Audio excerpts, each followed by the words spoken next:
后来乡亲啊，这个台北股市即摆是正烧路，讲有袂少少年人想要做少年股神。上新的统计，顶个月30岁以下开户人数增加3万多人。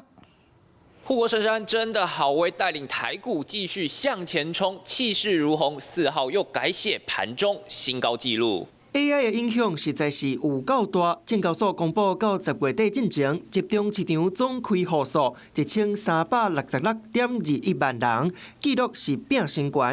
其中10月就增加5万人，尤其30岁以下开户人数就增加3万多人，占10月总开户数61.23%。台股虽然强强滚，不过分析师嘛要提醒。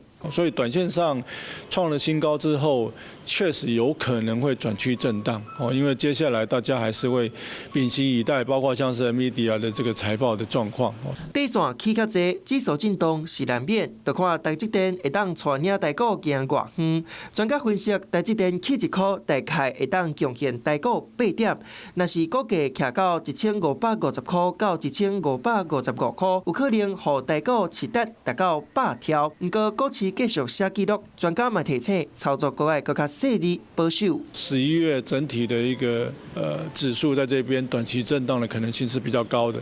那走到12月，开始陆续反映这个年底的作战行情，或是隔年的一个做梦行情 ，AI 的趋势有可能再次启动。台股目前市值拼过德国，排伫咧世界第8名，法国伫后壁一直咧弱 ，AI 阁会甲台股杀偌悬，大家拢足期待。